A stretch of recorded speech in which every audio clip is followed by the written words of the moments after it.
Hello, my fellow motorsportian. I'm here today to talk you through my blog called The Secret to Getting Motorsport Sponsorship. Wow, that's a big subject. And I don't need to tell you how important it is, and I don't need to tell you how hard it is to cover all bases in a single blog post. But that's not what we're going to do here. I'm here to simplify things down, to give you a different perspective. Because when you're this close to the problem, it's hard to see the answer. You can't see around it. So I just want to pull you back. I just want to give you some basics of how business works, how sponsorship works, and hopefully it will make you see things in a different way. It will spark your creative brain or something, and you'll just come up with some answers to the questions you've been asking, that is, that you haven't come up with so far. If this blog post achieves that for some people, even one person, then it's a success. I'm happy. So here goes. Now, as a race driver, you are always looking for sponsorship. Whether you're an F1 driver getting paid money already from the race team, or you're a club racer looking to do his first race, sponsorship is something that should be one of your main duties. It's actually your responsibility.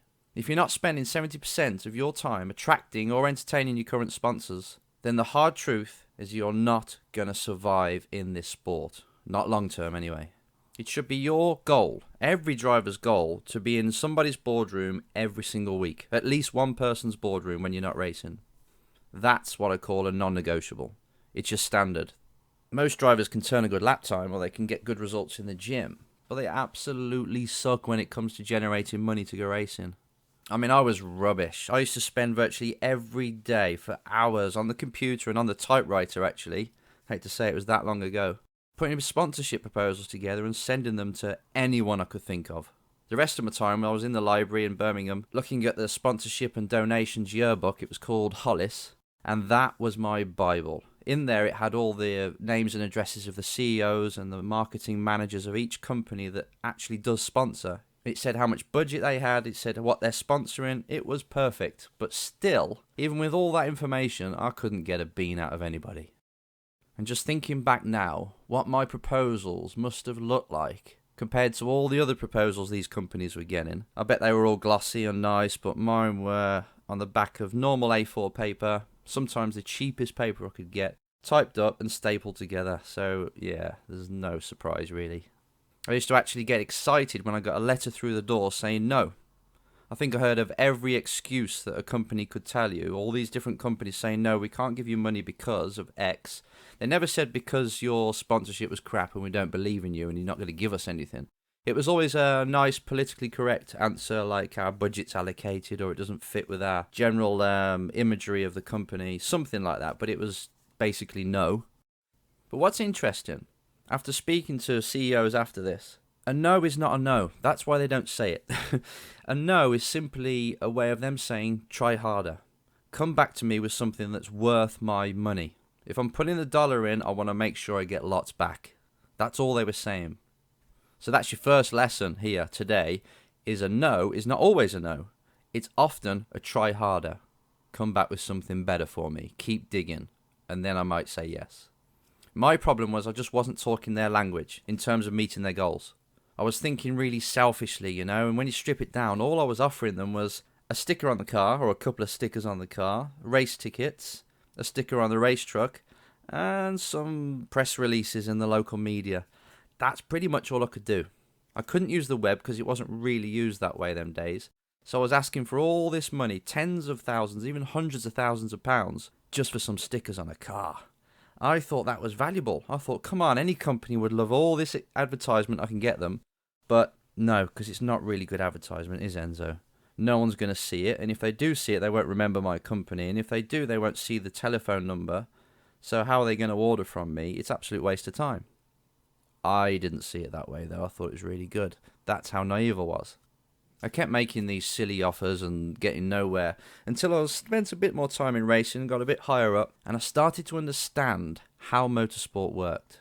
And just before I left to become a coach, personal coach, I set up this deal that was worth 300,000. It was more than that, actually. I just can't remember the precise number, for a team that I was with at the time.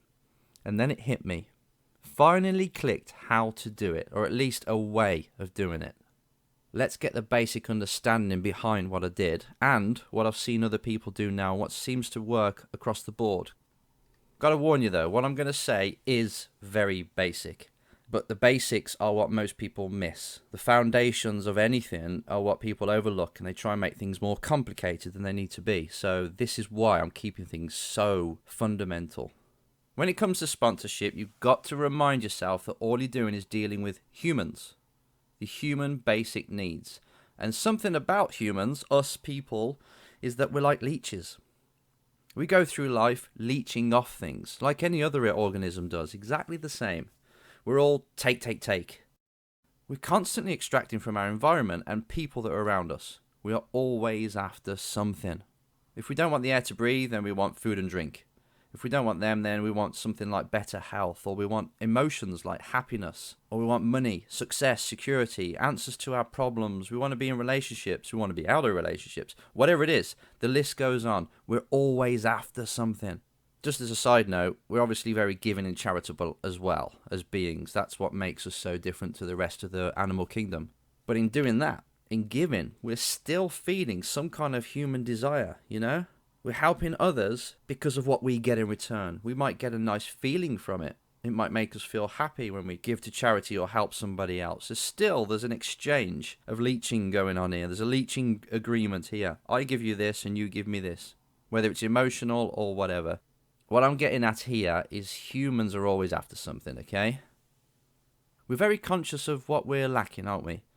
You've got no sponsorship, so that's on your mind constantly. That's what I need, that's what I need, that's what I need. Until something else comes along just to distract you for a while, then that's what you need for a while. But oh no, I need sponsorship again, so you're going back to that again. Just remember that. That's what humans are like all the time, constantly looking for things they need or want. And with that basic fact, you understand how sponsorship works. Because guess who runs every single company on this planet? Humans do. So in order for all these humans to pay you this phenomenal amount of money that you need, or you want to go racing, their value for what you can give them has got to far outweigh the actual money they've got to give you. And on top of that, you've got to convince them that going through you is the best route to getting what they want. It needs to be something they would invest their last dime in and will give them a huge return. And if you really want to amp it up, it's something that would answer their prayers and take their company onto a much higher level. If you go into a company offering these two things, they will pay almost anything to make it happen, as long as you can outweigh the benefit for what they're paying. The question is, my friend, is what would that something be for the person you've got in mind right now? The company you're about to next target, what would they desperately want? What do they need more than anything? And I think you'll find it's the same with most companies. It's good old money. All businesses need more profit. The business world is so unstable at the moment, and it's really competitive. You can no longer invent something and then just expect to live off it for the rest of your life. Because after about a year or two now, somebody else will bring an updated version of what you've just brought out, a better version, a cheaper, more efficient one. So then you have to reinvent yourself and keep bringing out products. I mean, even people like McDonald's now have got mostly chicken on their menu. They've had to evolve to keep into the market, otherwise they're going to get booted out. Someone like McDonald's, as big as them, they're worried. So if you can go to a company and offer some kind of security, you're going to get this if you pay me this, and it's measurable, and it's going to make them go to a higher level, you're there. You're a consultant. You're just using racing as a bit of a side benefit. But it's not. To you, it's the main goal. But you've got to start to think on these terms of business in order to get sponsorship nowadays. The companies are just too damn savvy to fall for a sticker on a car. So they're after more money, obviously, which can also equate to more clients. That's something you can bring. You can bring more clients, which equals more money. Two things for you to really think about. How can I get this company more money? Okay, I can't really think of a way. How can I get them more clients? Who do I know that I could do a bit of a B2B deal with? Who could I introduce them to through motorsport that could do business with them? You've got to start thinking on this level now. It's not sponsorship, donation type world anymore, because there's no value in giving you sponsorship. It has to be a business agreement, a win-win situation. And that's something I forgot in my earlier years. Instead, I just saw it from my perspective. I just had this dream. I wanted someone to back me. I could give them a tiny bit of value with that incy-wincy bit of advertisement I could offer, and I expected the world. And I bet you've fallen for the same trick as well, because from your side, it looks like you're giving them value. But from someone who doesn't know you, doesn't love you, doesn't really believe in your goals, they're not going to care. They're going to take it by face value and say, is this going to provide me tenfold for whatever I'm investing in? If it's no, then get out, because I've got so much other things I could do. And this has to be your mindset from now on. Never come away from I need to get them some more money or I need to get them more clients. Another thing to remember is if you are asking for like 50k, not much, I'm just asking for 50 grand, that's not much for this huge company, but it would be a lot for me.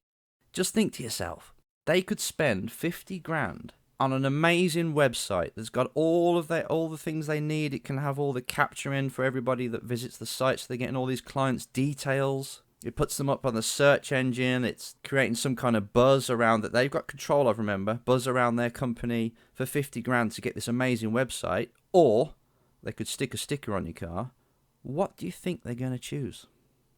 They could go worldwide within a week of someone putting a website together, or they just have to wait for you to go racing, to crash at the first gravel trap, to not get the results you need, to never be on TV even though you've promised them 20 hours a week on the best channel possible. It's a no-brainer. They're not going to get anywhere near you.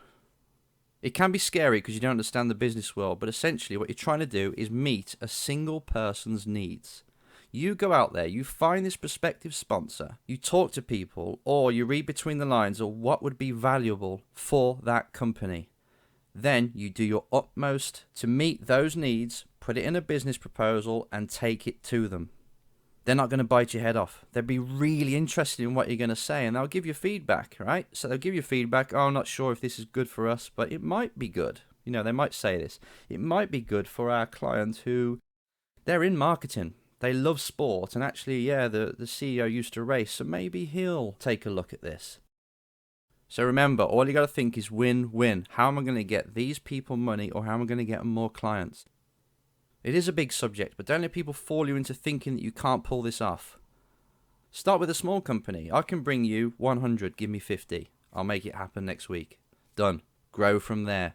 Anyone can do this. All you're doing is creating some kind of investment for the company that will make them grow. Start to think on this level. Become a business person, not a race driver with his arse in his hand who's just, I deserve to be backed, I'm the best. No, get wise.